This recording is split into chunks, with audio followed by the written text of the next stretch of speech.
Happy Friday, everyone. On today's Locked On NHL, the second round is already bonkers. We've got a Golapalooza in the Battle of Alberta, a last second goal from Tampa, plus we've got some coaching news and a look ahead to the full weekend slate of Stanley Cup playoff games and more on today's Locked On NHL.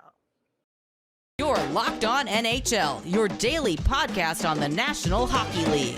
Part of the Locked On Podcast Network, your team every day.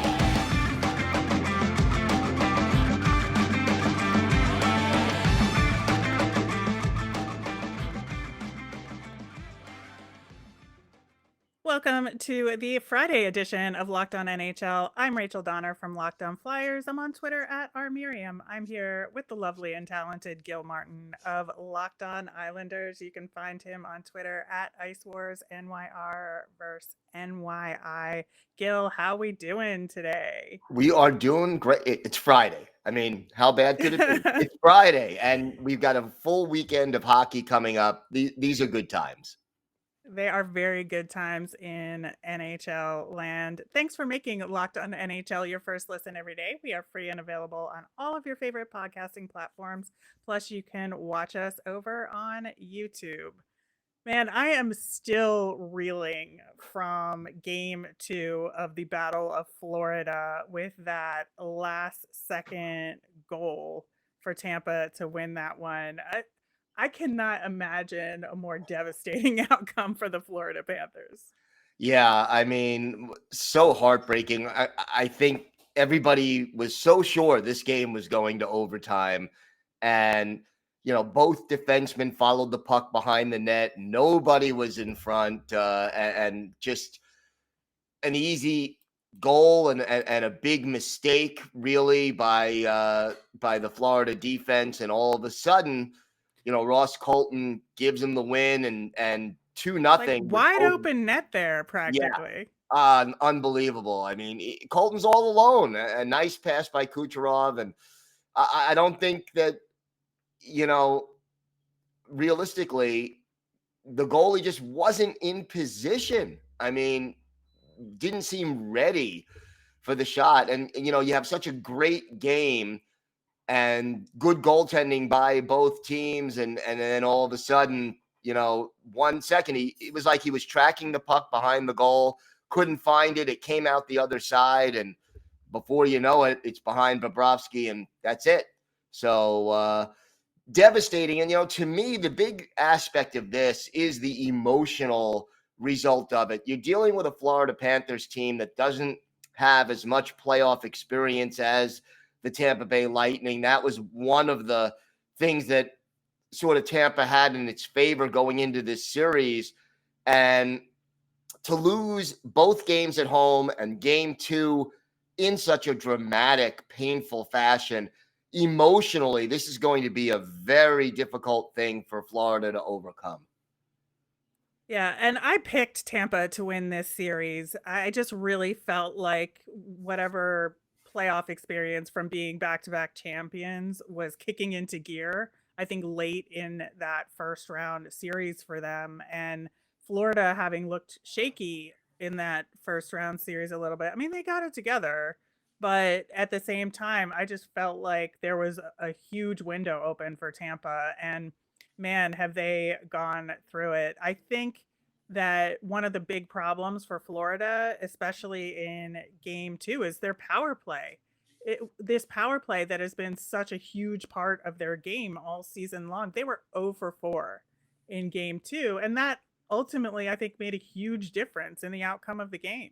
No question. And, here's the situation in my mind. If you're the Florida Panthers, you acquired a guy like Claude Giroux at the trade deadline.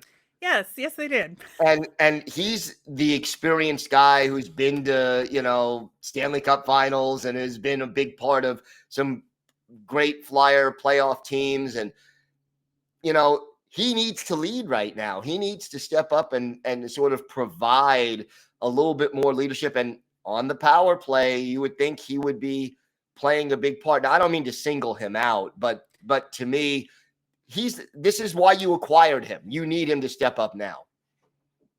Yeah, and he did so in the first round series. Yes. Absolutely, absolutely. And he did get an assist in that game as well. So it's not like he's doing nothing, but I think you have a fair point in terms of the power play and what his role could be.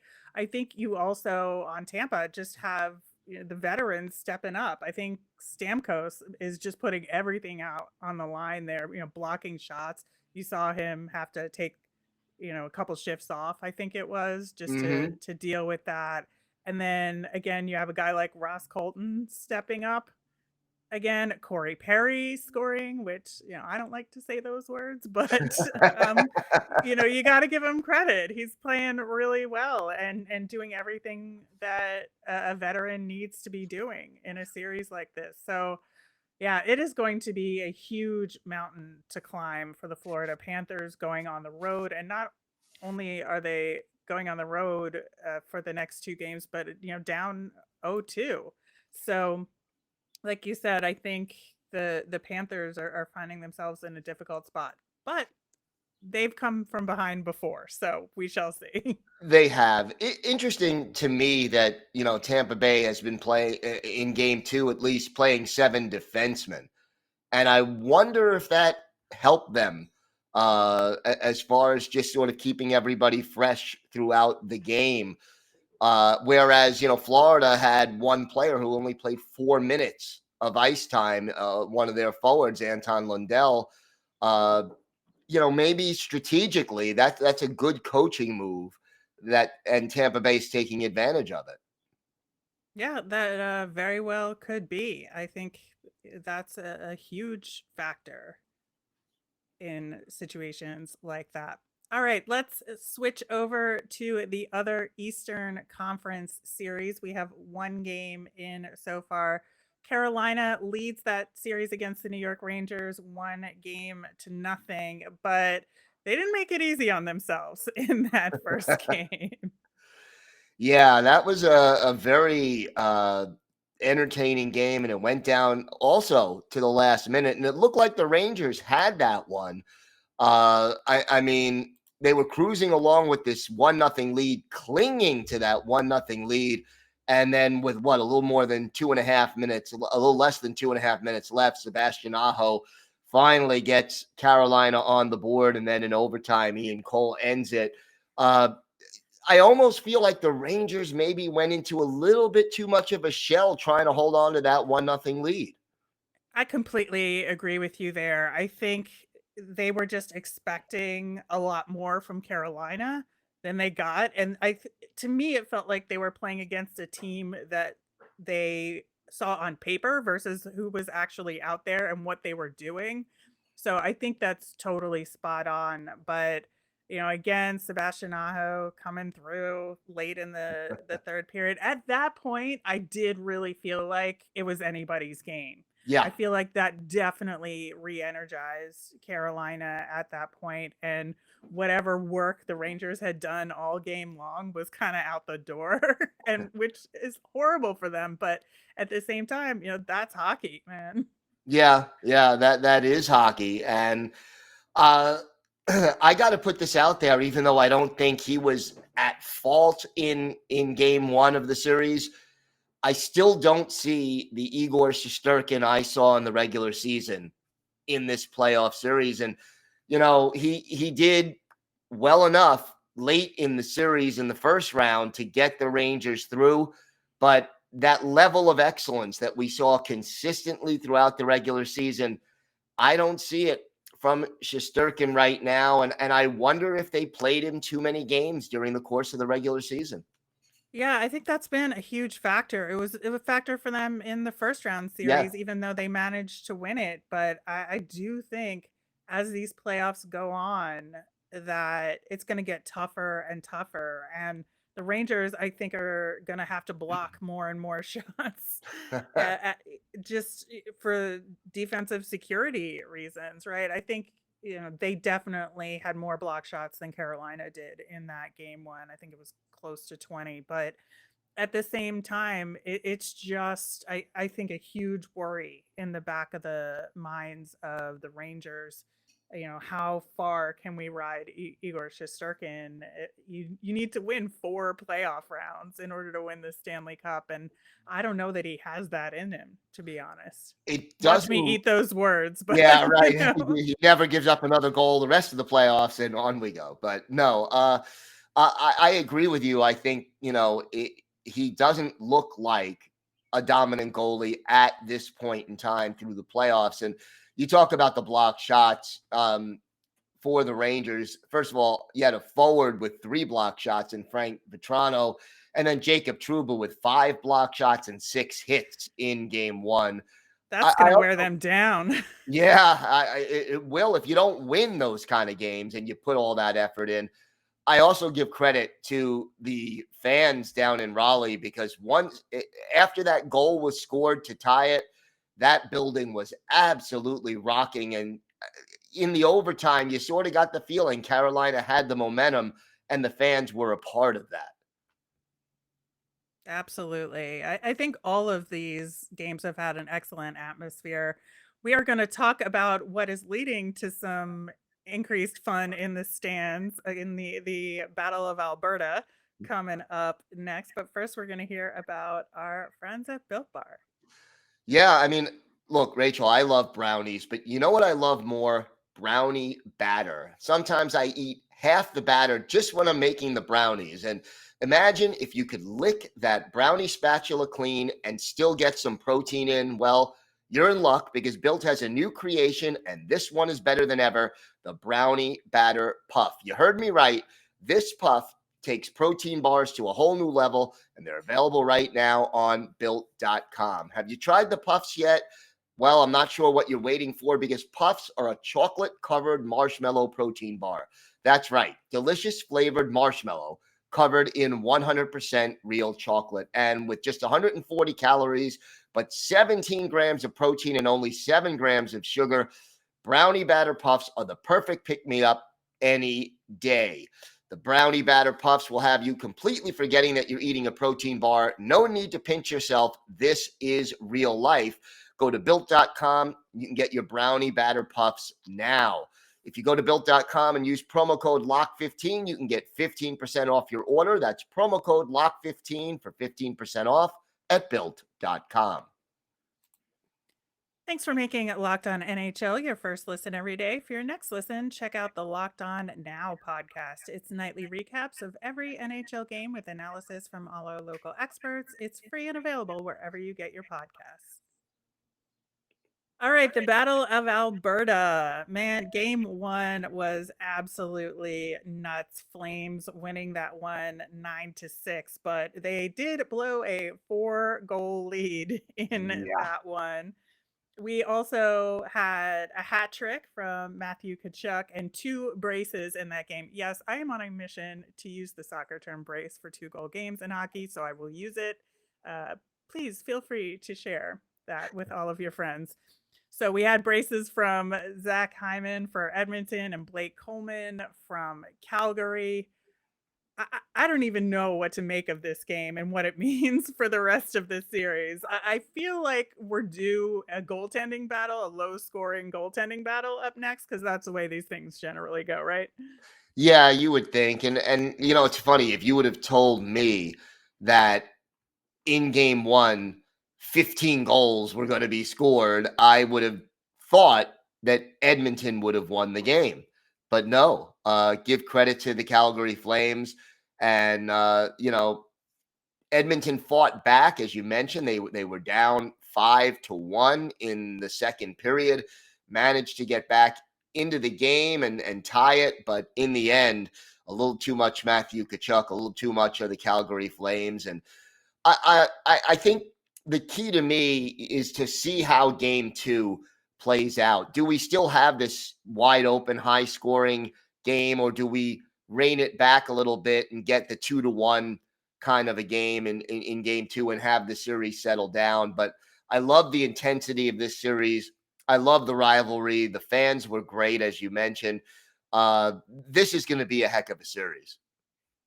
It really is. And I think one of the things that I've loved about it is the Kachuk factor, and with Brady showing up and being a cheerleader for his brother in the stands. That's what's so great about it, that he's not sitting in some luxury suite or up in the press box. He is in the stands having fun, interacting with fans, and I just love that so much. And it's so cool just to see, a guy who plays on a different team now that he's out of it for the season. Hell yeah, let's show up and support your brother, right? Yeah, absolutely. It humanizes the players, and that's a good thing. And yeah, you just gotta sort of love that energy and that family support. It's nice to see that in 2022. It absolutely is. I do think, though, that goaltending will be a factor. Obviously, Mike Smith was yanked from that game one because of the goals that came fast and furious earlier in that game. He's going to start game two for the Oilers, which I think is a good decision. I think it's important to put him back in there and let him get his legs back, because Mike Smith is one of those goalies that you kind of never know which version of him is going to show Yeah. up in any particular game. So I think that getting his confidence back is going to be important as the series progresses. Yeah, you almost get the feeling that the first 5 or 10 minutes of this game are going to be critical for Mike Smith. That if he gives up a quick goal or two in game two, that the Oilers may have a crisis of confidence on their hand. And look, Mikko Koskinen came in. He did not look particularly that much better than Mike Smith. Look, the Oilers, in addition to the goaltending, they've got to clamp down defensively. They've got to do a better job of slowing down the Calgary Flames. I mean, you look, 8 shots on goal for Matthew Tkachuk, 7 for Gaudreau. You can't be letting that many shots, and some of them were high quality shots. You just can't be allowing that many shots on goal. 48 shots altogether in the game? That's way too high a number. Yeah, that's, I think, the other big part of it for this game is that the Flames just had an incredible number of opportunities. So they were going to convert just based on past experience with them alone. They were going to convert on a higher percentage of those than most teams would. And so when you allow that many shots, you know, I think that's what you get. But especially having 2 goals in the first minute of the game, that does not bode well for you defensively on the other side of the ice.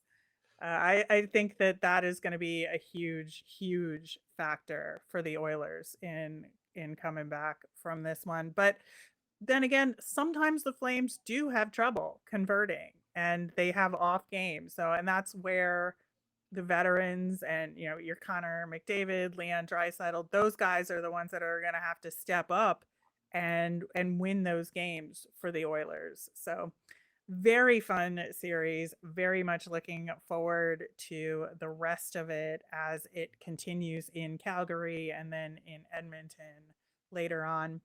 The other series out west is also, I think, a lot of fun. Maybe a little bit more fun than I was expecting at the beginning, where the Avalanche and the Blues are tied at 1 game apiece in this series. The Avalanche having to win game 1 in overtime, which I think might have been a little surprising. And then the Blues just completely shut down the Avalanche in game 2. I think it was a tremendous defensive effort on their part. Absolutely. And, the one thing, you always have mixed feelings. You looked back at round 1, and the Avalanche were not challenged very much. I mean, no offense No. to Nashville, but that was a very one-sided series. You knew it was over very quickly. And I wonder if they got a little overconfident heading into round 2. And the other thing that stands out to me, Jordan Binnington is just one of those goalies that raises his game in the playoffs. I mean, he's good in the regular season, but boy, was he good in both of these games so far. Yeah, 51 saves in game one for Binnington. He had 30 saves in game two. And I have not seen a goaltender make that big a leap between the regular season and the playoffs very much. And he is absolutely the guy that does that sort of thing. I mean, it must be so frustrating for opposing teams. I mean, we saw what happened with the Wild. I think a lot of people picked the Wild to win that series, and I think goaltending had been a question for the Blues as part of the reason why people did pick the Wild. They weren't sure if Binnington was going to be able to step it up, and my God, has he done that? He And really I did. think this is what the Avalanche are now learning, and that in game one, I think it was a little, a bit of a wake up call for the Avalanche, and then they didn't really follow through on that in game two, whereas the Blues absolutely were able to capitalize. Got to give credit to St. Louis, and they are playing their best hockey when they need to. And again, from a Colorado Avalanche perspective, a lot of pressure on this team. Winning President's trophies and being among the best teams in the league, almost taken for granted. Okay, this is one of the top contenders in the league. They should win the cup. They got to come through. There is pressure right now on the Colorado Avalanche. Yeah, there is tremendous pressure, especially now that they have to go on the road for the next couple of games, and we'll see what they're made of in that series. We are going to switch gears a little bit and talk about coaching and some updates there on awards and interviews for openings around the league. And then we'll preview the weekend playoff matchups coming up next. But first, Bet Online is your number one source for all your betting needs and sports information. You can find all the latest odds, news, and sports development, including this year's basketball playoffs, Major League Baseball scores, fights, and even next season's NFL futures. Bet Online is your continued source for all your sports wagering information, from live betting to playoffs, esports, and more. Head to the website today or use your mobile device to learn more about all the trends in action. Bet Online, where the game starts. Gil, we have Jack Adams Award nominees coming out, and it's really interesting because we have Andrew Burnett from the Florida Panthers, Gerard Gallant from the New York Rangers, and Daryl Sutter from the Calgary Flames. And a lot of people have pointed this out, but there's 100% truth to this. If you look at two of those three nominees, you have two of the top three goaltenders in the league. Yeah. That always helps. That does always help. But, all three of these finalists are definitely deserving. I mean, I'll start with Andrew Burnett, because taking over, the team early in the season and just doing a great job. I mean, this is a team that easily could have fallen off after the scandal that forced Joel Quenneville to step down, and to have him come in as coach in, what was it, late October, and then take them to the President's Trophy. I have to give a lot of credit to him, and not allowing this team to feel sorry for themselves or to be shocked by the changes and goings on, and to have them still win a lot of hockey games. That takes a certain amount of emotional skill to keep your team on track like that. And I give Brunette a lot of credit. Exactly. And I think one of the things that they were consistently able to do over the course of the regular season was come from behind when they were down in individual games. And I think that coaching is a lot of the reason why teams have the confidence to know that they can come back in those situations. And he can put plays together, he can put lines together that are going to put them in a position to succeed. And that is a huge achievement for him. I think, with Gallant and Sutter, you have Igor Shesterkin and Jacob Markstrom there, like I mentioned, and it's hard not to say that the results there were not in a huge part due to the goaltending there. Now, I think, if you can coach a team like the New York Rangers that is relying so heavily on Igor Shesterkin, and come out with wins. I do think there's something to that as well when you don't have as many of the pieces as you would think you would need to succeed, that there is something to that as well. So I'm not going to like completely ding him and say he doesn't deserve it, but No, and um you yeah. know, you look at Gallant's history. This is what the third time he's a finalist for the Jack Adams. He won it with Vegas in 2018. Was a finalist with Florida in 2016. You know, when a guy consistently ends up being a finalist for the Jack Adams Award, he's doing something right. And you know, as far as the Rangers go, you were integrating a lot of new players into that franchise's roster early in the season, and then again at the trade deadline. Um, Sort of have a completely different personality, being a much more physical team this year than they were a year ago. So a lot of change on that team, and you got to give Gallant credit for managing that well. Exactly, exactly. So, and Daryl Sutter, a mainstay in the NHL, did a tremendous job with Calgary this season with all the success that they had in the regular season. So, well deserved for him as well. Absolutely. All right, we have several coaching openings in the NHL right now with teams that are out of the playoffs and some candidates out there that are starting to make the rounds. I think the biggest fish in the sea of the coaching carousel is Barry Trotz right now, and so far he has interviewed in Winnipeg that we know of, which is, his home. So I would give Winnipeg kind of the edge in terms of where he might end up. But that being said, he is talking to my Philadelphia Flyers today. So, what do you think, Gil, given your experience with him recently as the coach of the Islanders, what do you think the Flyers have to say to him to make him want to coach there? Wow. You know, I think that they can appeal, first of all, to the tradition of the Philadelphia Flyers, the history of the Philadelphia Flyers. You put yourself up there with some great coaches, and you can be a part of that legacy. The Freddie Shiros, the Pat Quinns. There is that, and you know what? It also gives him a chance to kind of stick it to the Islanders, who just let him go.